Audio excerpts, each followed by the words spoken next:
Are you scared of death?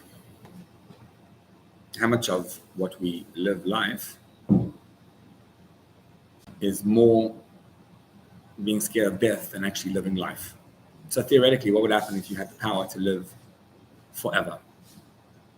If you were just here, immortal, how would that change your perspective on things? How would that change the way you look at things? It's one thing that we die, that no human has ever made it out of this place alive. Ever. Well, Eliyahu Hanavi maybe. And all humans are destined to die. Death, you could be afraid of death, but death is just the moment of death. Then you're gone. Consciousness is lost. The problem is not death so much as it is the fear of death. And even if you say, I'm not actually afraid of death, but how much of your life do you live under the shadow of death? Which means you're living life, and if you knew you could be there forever, so then you have as much time as it takes. How many conflicts would be avoided if you just had forever to do this? So if I don't do it now, I'll do it again. You'd never be scared of failure. You'd never have any kind of anxiety. Hey, you'd never be worried about suicide. All those issues wouldn't exist. It would be great. Maybe boring. But think about it. Much of what we do is really the fear of death. And we live our lives accordingly. We'll take a look at today is that there's something called Misa. Misa is death. But in Torah, we have something called Tumas Meis. Tumas Meis is the contamination that is associated with death. So not death itself per se, but the contamination of death. In halacha, there's a term called Tumas Meis, which means when you touch a dead person, if you come into contact with a dead person, you are now contaminated, tameh. Why? Just because you came into contact. And there's many ways to contract this tumah, this contamination. Contamination being something very abstract, something esoteric. It's like you are tameh, you are contaminated, and I don't even know what that means. But think about electricity, right? Electricity jumps from one to the next. So, or Wi-Fi. It's just in the air, it's in the waves, and something just jumps and then you hit it and then you become affected by it. And the phone goes on and the machine starts to work. So electricity just runs through, and if you put this type of wire, it contracts electricity. It conducts. Another type of wire blocks it. Depends on the material the wire is made of. So too, the same thing applies with tumah. And there's many, many, many halachot, many laws in the Torah which we don't really get to deal with much today. A little bit, yes, but not that much. In the laws of nida, you'll have a little bit of an effect on that. That if blood is found, not cited but found, which is rabbinic, on an object that's not makabel tumah, like you see it in the water, it's not tameh. And that's because it's not the material does not contract and conduct this tumah. So the source, the worst type of tumah, of contamination, is a dead body. And for example, a kohen, even today, is not allowed to come into contact with a dead body, therefore he can't walk into the cemetery. I was the other day by the oil, and there was this guy, he was davening, and it was the yard site, so it was pretty full. So they just made it, you go in and out. They made like a circle, you're allowed to go in, and then they push you out. So everyone's standing outside, and they're davening. There's one guy davening, and he was on the wrong side of the barricade, police barricade, outside the oil. So the guy's coming over to him, the guard, and he's in the middle of davening, he's trying to, concentrate. And the guy's telling him, you can't stand here. And he's like, And the guy's like, no, you can't stand here. You got to go to the other side of the barricade. And I looked at the guy, like, why don't you just listen to him and go to the other side of the barricade? And then finally he like stops. He paused in his davening, and he says, I'm a Kohen. The barricade goes like that, and there's graves on that side. So I can't walk on that side of the barricade. So the guy went and pulled the barricade, so he was able to walk on the other side and get. They go into the cemetery. But if you go to the oil, you're never in the actual cemetery. When you go into the oil, at no point in time do you find yourself in a cemetery, which means you're walking, and the whole way through there's a path, and the path has. Nope. Because the gates are. You're walking.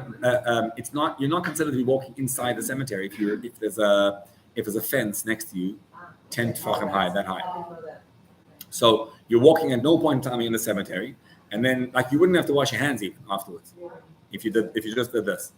And then when you walk, and there's no trees above you, they cut all the trees. There's no branches above you, and then when you walk into the actual oil. So there's a roof on top of in the beginning part, but on the actual oil, there's no roof, and there's a wall around the grave itself of 10 tefachim high. Now, many people will tell you that by tzaddik there is no tumah anyway, but even if you say there is, you're at no point in time when you're actually in the cemetery. But it's very simple. If you walk a couple feet the wrong way, you'll be inside again. So anyway, there's what's called tumas mace. Now, so if a person's dead, he's tamei. You got to bury him, and then if you walk on the grave of a Jew or come into contact with the dead body, you're tamei. So there's the tumas mace itself, and then there's the person who touched the dead person. The mace, the dead, is called avi avot hatuma, the biggest contamination. The one who touches him is called tamei mace. Today, we are essentially all of us tamei mace, because there's only one way to get out of tumas mace. If you ever came into contact with a dead body, or if you came into contact with someone who came into contact with a dead body.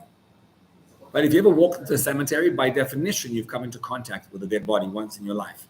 The only way to get out of such a contamination is Para Aduma. Now, we go to mikveh today, but that's for lower levels of contamination, of tumah. The real contamination to get out of it is Para Aduma. And that's our parasha. What does that mean to do the Para Aduma? It means you take this red cow, special red cow that there's only been 9 of them, the Rambam says, through history, and the 10th one Mashiach will make. And they burn the cow, they shech the cow, burn it, fully burn it.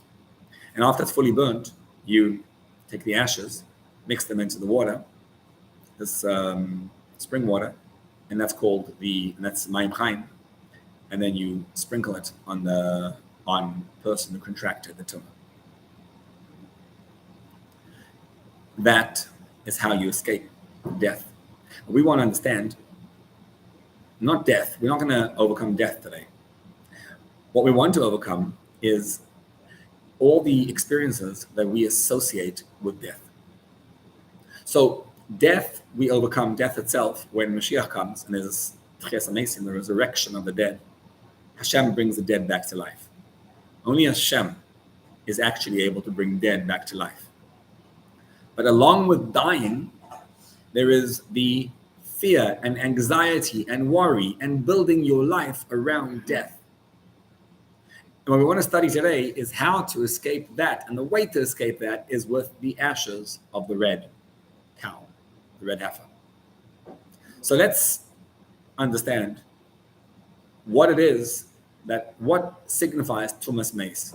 We all, figuratively, come into contact with death all the time. We're always thinking and mindful of death.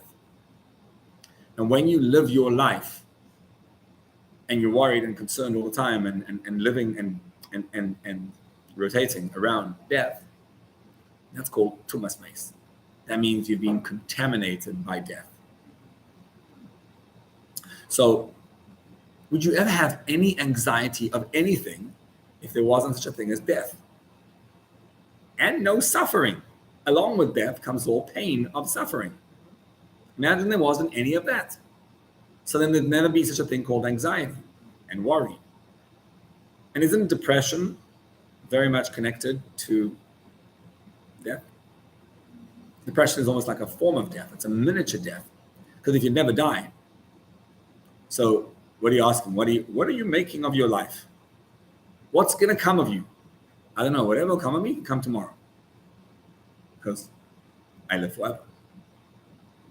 Tumas Mace, to get out of this whole space that we live in, where death is a focal point, the way to get out of it is through the ashes of the red heifer, by sprinkling on us the ashes of the paraduma. And the way it would work is, if you were Tommy Mace, you have 7 days. And during those 7 days, you need to count 7 days. On the 3rd day and on the 7th day, you sprinkle the ashes of the red cow. So it's not just the ashes have to be sprinkled on day 3 and day 7, and those two numbers are significant. Only Hashem can get you out of actual death, of the Tchias HaMesim, resurrection. But you, Hashem gave you the power to sprinkle the ashes of paraduma on yourself, and to get out of it by doing it on the 3rd day and the 7th day.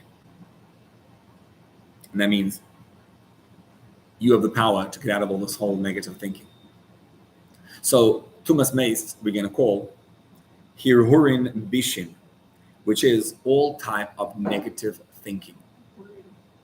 What does that mean, negative thinking? Let's take a look, for example. Right? You ever see, today people do it all the time. Beat themselves up. You ever beat yourself up? Like, I'm not good, without using your hands. It's all in the head. It's like you just beat yourself up. I'm no good. Talking to this kid the other day. So he had a few days vacation. He loves to learn. So he tells me, I didn't learn this week. And I've wasted my time. Just a total, utter waste of a week. I said, but did you learn anything on vacation? He said, yeah, every day I learned, for an hour. I learned the Daf Gemara. Great. I said, wow, that's amazing. He says, yes, but the other 23 hours I wasted. I said, wow, you're beating yourself up. He said, no, I'm not. I'm just telling you the fact. The fact is that I wasted my time, and I'm very frustrated. But I move on. I don't do nothing. Nothing. It doesn't make a difference. I just move on. No, you don't. What we do is we beat ourselves up. And then we live in that negative space. And that negative space does not lead to good places. What would happen if you'd be excited? You learn for an hour. That's amazing. That's unbelievable. Only an hour. Yes. But an hour you learned. So 2 things are true. That you didn't learn 23 hours and that you did learn for 1 hour. The question is, which one should you focus on? What would happen to you if you focus on the 1 hour that you learned and you just relish in how sweet that was? It was just amazing. I loved it. And you go through how exciting it was. Isn't it true that if something's very, very, very exciting, you're very likely to repeat it if it was a great experience? And the more you relish in how beautiful that experience was, the more you want to repeat that experience. If it's a negative experience, you want to stay away from it. But for some reason, we like to do negative thinking much more than positive thinking, and negative thinking leads to a lot of negativity. What's the origin of negativity? Well, what's the origin of death? When did death enter the world? Death was not created. Originally, the way the Torah tells us what was supposed to be is that we were supposed to live forever. When Adam and Eve were created, Hashem created them with an inborn power to live and never die. But he told them, if you eat of that fruit, of the tree of knowledge, the day you eat it, you're dead. And the snake came and convinced them that not really true. When you eat it, you become like Hashem. And he doesn't want you to be like him. He's a bit jealous of his position, and you can eat it, it's fine. And they ate it. And the day they ate it, they introduced death into the world. And ever since then, we've been running away from death. What a way to call death the tree of knowledge. Eitz hadas toiv v'ra. What's the connection that if you eat the tree of knowledge, then you die? Why? Das is death. What's das got to do with death? In intellect, there are three faculties: Chachma, Bina, and Das. Chabad. Chachma and Bina are knowledge. Das is not knowledge. I mean, it's just an English translation. That's not, I don't think it's what it means. Chachma and Bina means you don't understand something, suddenly the penny drops and you get it. And Bina, and now you develop that point and you understand it. Very good. That's Chachma Bina. What's Das? Das is a different quality of learning. Das is connection to the subject matter. For example, if we were to learn about a cure for cancer, chas v'shalom, we'd be learning it. Let's learn about the cure for cancer.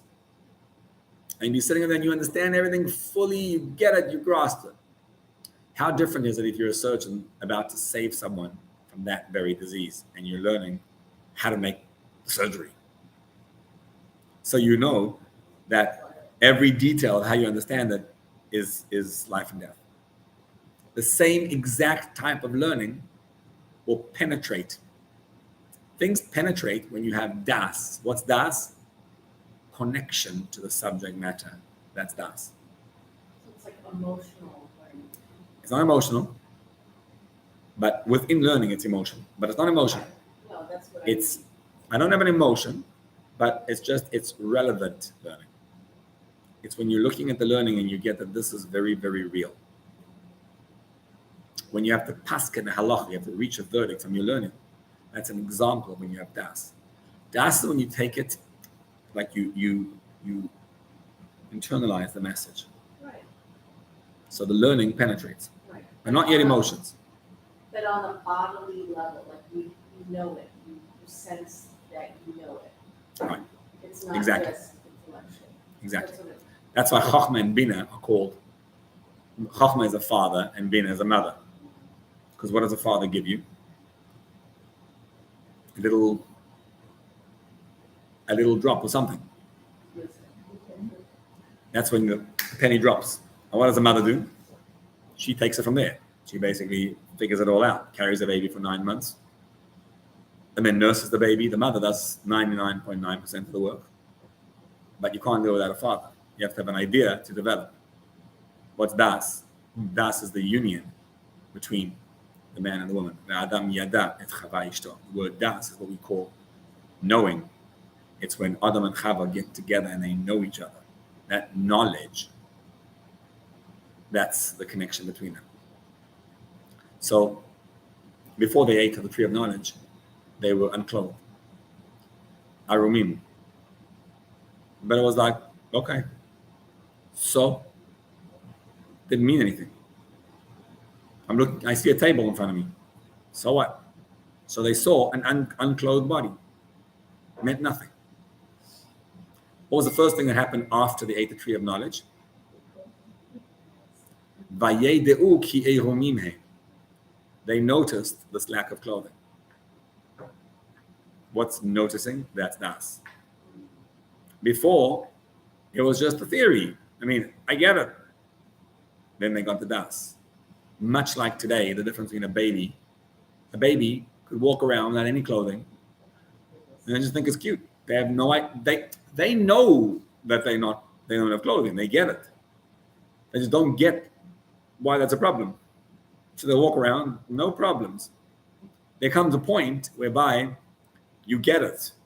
And when you get it, and then they still walk around without the clothing. And then you're like, no. And that's growth. So that's all das. Das is the source of death. Because of das, we die. Because before you know things, if you just know them, theoretically, it's all good. What's the problem in life? The problem is, tumas meis. and everything that's associated with it, where does it come from? It comes from internalizing all experiences outside you. In other words, if you just be present in the moment, babies don't have das. That's why they're happy. They don't get that as a problem. So I don't have clothing. So what? It's fine. He doesn't associate it with any kind of problem. So he just lives in a happy space. If you would never have any das, you would never get depressed. Ever. Because what does it come from? Depression. Tomorrow and yesterday. Tomorrow, there might be a problem that I anticipate. And yesterday, such and such happened. That causes my anxiety. That causes all the negative midas. So yes, da'as is the union of chachma and bina. It isn't an emotion on its own, but it leads to emotions. Without das, you would never have any emotions. Chachma and bina, understanding something on its own, will never have results, will never have children being the emotions. Emotions stem from das. When chachma and bina get together, like, oh, this matters. And then a feeling comes about. So death takes place on the level of eitz hada'as, on the level of the das. And what do we want to do? We want to rise above the das. The way to get back to a connection to Hashem is to escape the sense of tumas meis. To escape it, to rise above it. How do we do so? Enter paraduma. Torah tells us it's through the red cow. So what's this red cow? Imagine you could get rid of all negative thinking. Just escape the whole space of negative thinking, which is associated with death. You get it? So there's death itself. Death is death. But the tumas meis is all that surrounds the death, all the negative thinking that comes because of death. How do we get out of that? If you look at the extreme, which is how do we get out of death? Torah tells us, we daven this every day actually. We say this Ches HaMesim, we all believe one of the basic tenets of Jewish faith, principle number 13 of the 13 principles of Emunah, the Rambam tells us is, I have Emunah in Ches HaMesim, in the resurrection of the dead. And in davening we say, how does resurrection take place? Mechaya Meisim be Rachamim Rabim. Hashem brings back dead to life with compassion, great compassion. We generally translate that as Chaya Meisim Rachamim Rabim. He's going to bring dead back to life with a lot of compassion. That's just how. He could do it without compassion also. Because he's compassionate, that's why he's going to do his magic and bring dead back to life. But actually, in a deeper sense, what it means is, you want to know how to be Mechaya Meisim, want to know how to bring dead back to life, use Rachamim Rabim. Rachamim Rabim is a tool that Hashem uses to bring dead back to life. I don't know how God does it, but let's take how we can do it. We can't be Mechaya Meisim, we can't bring dead back to life, but we could undo all the effects of death, which means that tumas meis. We can undo all the effects of death using something called rachamim, a midah called compassion. When we unleash the power of compassion, we can fight and win against all our negative thinking. So here's what happens. If you became Tomei Mace, if you came into contact with a dead body, what does that mean in our lives? If I'm feeling the effects of death, I've got a problem. I'm feeling what it's like to be dead. So I've got all this negative thinking that enters my system. So what has to happen? You have to go through all your emotions, step by step, all your 7 emotions, and work on each one to realign it back to Hashem. That's why there's 7 days. We count 7 days, like a woman counts 7 days. So there's Shiva Nakim.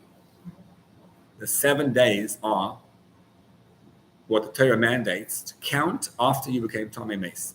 If you went to a cemetery, you went to an Avaya, or however you became Tamei, before you came back to be Tahor, and the base of mixture mattered a lot, you have to undergo 7 days. 7 days, each day you work on a different midah, a different emotion of yours. Day 1, you work on your love for Hashem. You're in a space of negative thinking. Think of Hashem, how great He is, and how connected you are to Him. Day 2, think of the awe of Hashem. And so that you get into a new space. If you have anxieties and worries and fears, align yourself with God. But let's focus on day 3. Because in the halacha, in the Torah, you take the parah aduma, burn it, and then you sprinkle the ashes on day 3 and day 7. Day 3 is the third emotion. What is that?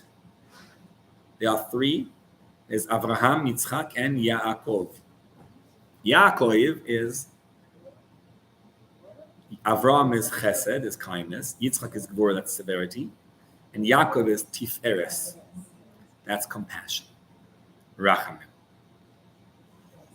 Yaakov is the blend of Avraham and Yitzchak together. So what you want to do is take the midah of Yaakov and use that midah, which is Rachamim. Just like Hashem is Mechayim Mesim Berachamim Rabim, so too you can be Mechayim Mesim Berachamim. You can get out of your Tumas Meis with Rachamim. So let's figure out how to do this. Because there's one step we skipped. The parah aduma has to be burnt, shechted and burnt. And then you take the ashes of the parah aduma. In your life, the parah, the cow, represents the negative thinking. Because a cow is an animal. And everything inside you is that animal. Animal is very strong. Your animal is what leads you astray all the time. The animal needs to be burnt totally. And what that means is life leads us to positions, right? We become overwhelmed and we lose it and we just can't take it anymore.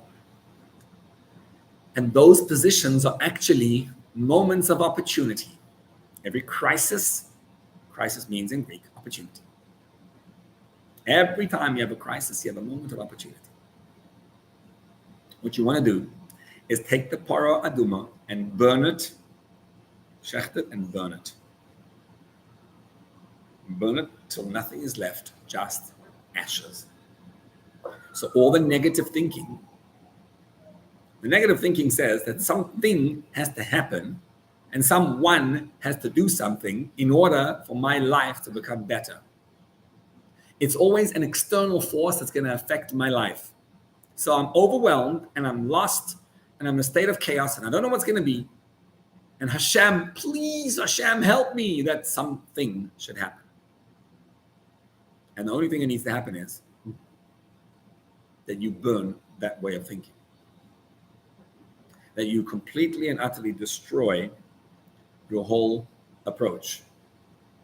You ever seen like a cookie that's stale? Been there for a while, it's a rogale. It's like already very old. So you pick it up and you kind of like crumbles like nothing. All negative thinking is really that. It crumbles as soon as you look at it directly in the eye. And then you see it's absolutely nothing. It has no power. It has no existence. It is not. It's all a figment of your imagination. And that's why it keeps on going. But we never get out of it. So when you have a negative thought, you start thinking negatively, what's the solution? When you become overwhelmed and you feel it's impossible, I can't do this, I don't know what to do, I'm lost, I'm crying, I'm finished. Now you just burned away everything. Now let's take that and use that power to make mayim chayim, to make the living waters. Because those ashes, which are the ashes of you, the leftover of what's left of you, those ashes are really the power that allows you to sprinkle on you. So with the rachamim, when I'm feeling anxious, I'm worried, I'm scared, the fear grips me, the anxiety enters me all over, what to do? The midah of rachamim is a double midah. It means I've got the anxiety, and then comes the compassion. That's how compassion works. Inside of you, there's a little princess. It's an neshama. It's a soul. It's bound to Hashem, and it's always in this beautiful space of oneness with God. Even in the moment of the worst possible aveira, it's one with Hashem. And I'm scared. I'm petrified. I've got negative thinking. So notice the feeling. We've discussed this in the past, right? Don't judge the feeling and say, we're trying to run away from the feeling. Like, I'm feeling overwhelmed. I'm overwhelmed, right? Look at the difference. You're never overwhelmed. Let's get this straight. Ever. Have you ever been overwhelmed? Feel overwhelmed. We're going to argue this in psychotherapy. What? Yes. When you talk to your children, it's Yeah. not your bad, what you did was wrong. Right. So it's Exactly. You are never ever overwhelmed. It's not true. It's your viewpoint on it. I feel overwhelmed. Very good. The difference between I am overwhelmed and I feel overwhelmed is a world of a difference. If I am overwhelmed, how do I deal with that? If I feel overwhelmed, well, it's very easy. Just change the feeling. So look to yourself and feel overwhelmed. This past Shabbos, I was at the oil. So a few thousand people and whatever. And then I saw one guy, Shabbos day, I saw one guy from the corner of my eye. And I realized that that's the guy. I'm like, oh, that's him. We're opening up a yeshiva, and there's a guy who has vowed to shut it down and to fight it with zoning. And I spoke to him once about it, like on the phone, like, what do you want? No, this village has to remain one family houses. And we don't want buildings to come about, and we don't want any of that. And that's what yeshiva is going to bring. So we're not allowing it. We're going to fight it. And I'm like, what? You don't want, like, you're in a fight against a Torah institution? So I saw the guy out of the corner of my eye. I was after Musaf. My kids were with me. And my first thought was to go over to the guy and, like, in front of everyone, tell him, how dare you think about shutting down a Torah institution that we're trying to open? And I was, like, so mad. And I looked at myself and I said, I'm really, really mad, right? I'm just feeling that. And then I touched my heart and I felt the heart was throbbing at a very high rate. And my son asked me, you all right? I'm holding on. And I kid you not, but it took like a long time. I was just sitting there. I was in the thing. There were a lot of people in the room. So I don't know if he saw me. I sensed that he did. Just like I saw him, he saw me. And it must have been after 45 minutes. And I was hoping he would go away. He didn't go away. He was just there. And I was. And I just let the feeling run. And I just noticed how anxious I was. I was busy learning Rambam while I was feeling anxious. And every so often I was just realizing how very anxious I am. And I wasn't judging. I just let it run through. And afterwards, I said, okay. I felt it. Now, I felt anxious. But I was thinking, what's the worst case scenario if he shuts it down? And I felt it. And what am I going to do? I walked over to the guy. And I was in a very happy space. And I gave him a good Shalom Aleichem, Shabbos. And, you know, it's amazing being working with you. And it's that I know you really care about the community. And it's so nice. And, you know, you're going to continue working together. And I'm sure in the future we'll see a lot of good things together. I spoke to him for 1 minute. But the conversation was very amicable. And I guarantee you that negativity will always breed negativity. What you want to do is experience rachamim. It means I feel the worry. That's the one side. That's the lopsided. And then I know Hashem is with me. You see how rachamim is? I have compassion, which means, okay, I get it. Bubale, you're very anxious. Yes. Don't worry, Hashem is with you. That dichotomy of feeling. Hashem loves you too. There's a little princess inside you. She's not worried. She knows God will take care of her. That's how you do it. The rachamim gets you out of it. So Hashem one day will unleash rachamim rabim, and then the mechayamesim will come about. Then dead come back to life. Meantime, what we do is we wait for day 3. What's day 3? Avraham, Yitzchak, Yaakov, Chesed, Gvura, Tiferes, Ava, Yira, Rachamim. We wait for the third midah, which is compassion, and we work ourselves through it. So I feel, wow, I want to be in a good space. I feel the anxiety. Put them both together, I feel the compassion. Compassion is how it works. It means I get that you, that's me, are afraid. I get that you're worried and depressed and down and whatever, but it's okay. Hashem is going to be with you. I have compassion on my soul. It's going to be fine. You see why it's compassion? That's why when Avraham Avinu went to the Akedah, so Hashem told him to offer his son as a sacrifice. It says he went through, when did he arrive there? Bayim Shlishi, on the third day, on the third midah. He wanted to find his real connection to Hashem, so it was on the third midah. And what does it say? Bayaret hamakom meirachok, which literally means he saw the place from a distance. But on a deeper level, from the distance is how he saw Hashem. The distance space allowed him to experience God. When you see, the distance is not distance. It's actually allowing you, bringing you to a closeness to Hashem.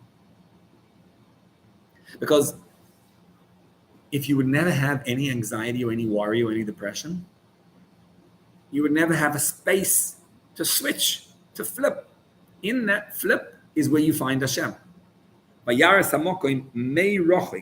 that sense of rachok.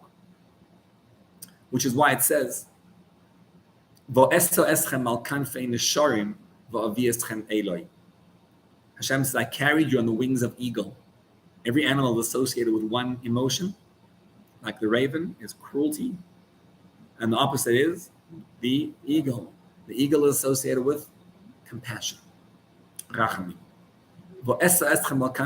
I carried you on the wings of eagles, on compassion. And I brought you to me, Hashem says. When you experience that midah of compassion, you get close to Hashem. That's the midah of finding your relationship with Hashem. That's the third midah, Yaakov. So Yeshayahu, the prophet Yeshayahu says, LeYaakov asher pada et Avraham. Yaakov, which is compassion, releases Avraham, love.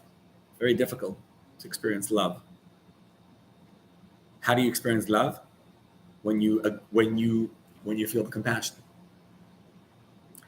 Through the experience of, okay, I feel the anxiety, I feel the worry. I breathe in divine providence. Hashem, I know you're with me. Hashem, I feel that you care for me. And I feel that you have compassion on my soul. That midah allows it out. It releases you. That's how you get out of Tumas Mace. So we have to take the cow. What's the cow? The cow is that brute sense of negativity, the hirurin bishin, all the negativity. Make it crumble and fall apart as you get overwhelmed. And then what are you left with? The ashes. And those ashes are the most beautiful force in your life. Those ashes, when you put them in the water, you get Mayim Chaim. What's that sense of Mayim Chaim? Well, take a look at you sprinkle the ashes twice.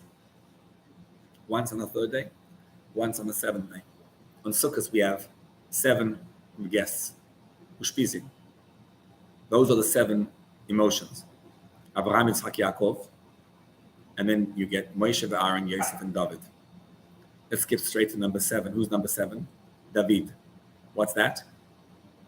Malchus. David is the king. What made David the king? David was a king. I mean, a real king. Meaning, if you come in front of David and you so much as wink at someone else, you are guilty of death. When you walk in front of King David, you bow down on the floor, flat, until you get permission to get up. It's like the story with Uriah, where he said, Uriah comes in front of David and he says, Va'adoni Yoav. He called Yoav, the general, his master. And for that, he was guilty of death. Can you imagine if you had such power? Scary. What gave David all that power? What gave him the power was precisely the opposite. He ran away from power. David HaMelech would say, look at Tehillim all over. I'm a worm, I'm not a man. I'm like an animal. I'm nothing to you, Hashem. David HaMelech, his sense of being HaMelech, stems from his being an Eved. Ve'avdi David, he's called time and again. My servant, my slave. Hashem says, Kili b'nei Yisrael avodim. B'nei Yisrael are mine because they are servants. Here's what happens. When you are trying to control, the more you try to control, the less control you have. Want to have absolute and utter and total control? Want to be like Hashem and to be able to actually control your destiny? Let go. Exactly. In life, what happens to us is we're always trying to control. Something happens, I'm scared, I'm petrified, I don't want something. We thrash about and try to do something about it. Almost as if we're convinced that by doing something, we're going to solve the problem. You see how vivacious little kids are? Alive. Then when people go older, so boring. Why? Because children are dumb. That's why. He doesn't get that there was a past to worry about and there's a future to be afraid of. He doesn't have that sense of das. Chachma b'nei he has. He knows what happened yesterday, but so what? You were angry at me yesterday. Okay, so you ever see a child like you can get angry at your child, and then they come back to you, Mommy, I love you, and you're like, but I was just screaming at you. Okay, that was 5 minutes ago, and now very quickly done over. No das. Chachma b'nei yes, no das. But adults have that das. So yesterday you said this, and tomorrow, and then you're in the state of perpetual war and fighting and arguing. Why? Because. And then you're trying to control the situation. What would happen if you let go? How do you even let go? Oh, I'm letting go. I'm going to sit down and learn all day long, and I'm not going to work. That's not called letting go. That's called getting depressed. How do you let go? You walk right into the tension. If you have to fundraise money from someone, you don't do it by having bitachon and staying home and doing nothing. You go over when you make the call, and you go right into the most tense space ever, and you walk into the meeting and you say, I need $100,000 from you. And you walked right into it. But then comes the key. Then you let go. And you say,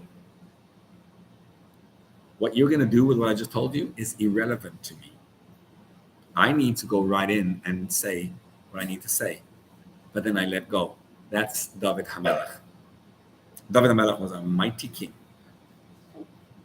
He was a warrior. But he was constantly in a space of oneness with Hashem. He's a warrior. He's fighting. He's working hard. But at the same time, every step of the way, I ask you for the $100,000 and I let go. What's a let go? You ever ask someone for $100,000? For $1 million? And then what happens? You're like, oh my gosh, what's he going to say? What's he doing? What's he looking at me? Is he going to be? Who cares? I asked for it. I did my thing, and I let go. That's all I got to do. Do my thing, let go. Do it and let go. Do it and let go. Keep on doing it and let go. That's what made David a king. But his power stemmed from his malchus.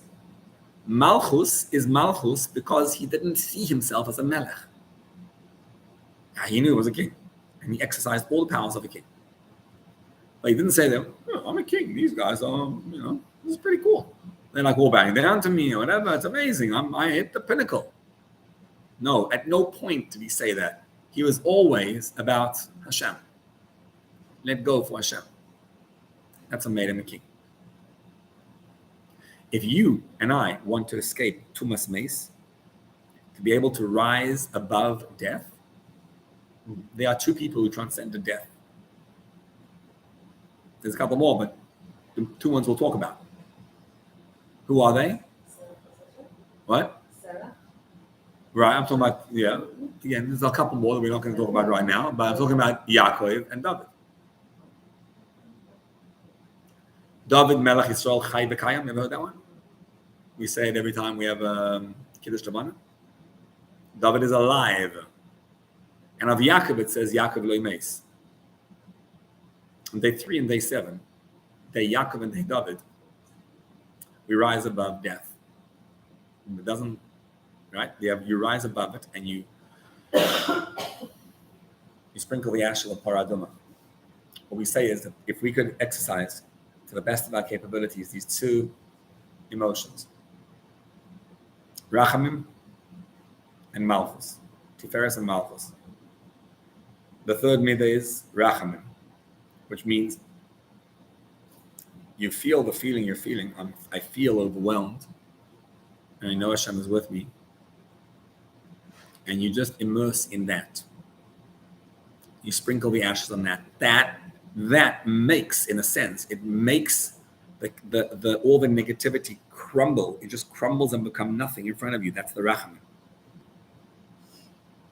And then you continue to work on yourself through the middays, and you get to midah number 7, and you realize that the ultimate beauty lies when you're not trying to do anything. And it's so tough because we want to control. We want to know that I'm in charge. And Hashem says, no, let go. Let Hashem do the work. Not you're going to do it, but you're just going to do and not worry about the output. Do, and Hashem does the work. Yeah. It reminds me of Rabbi Nachman Breslov. I've thought about this. I'm a psychotherapist, and it takes patience. And I have patience with adults and certain populations especially. And I was working in a homeless program, and it was very chaotic.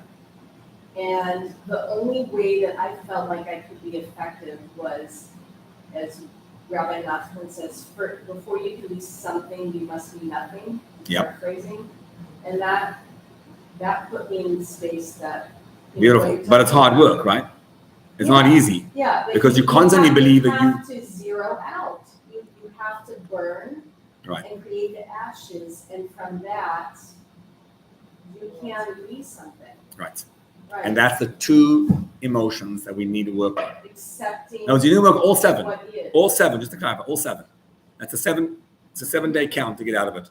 But on day 3, which is midah number 3, which is the compassion, feel the worry, feel what you're feeling, and then say, Hashem, you're still there, and I feel right in front of me, and I know you're with me, and you have compassion on me, and I feel like this little bubbler inside me is going to be okay.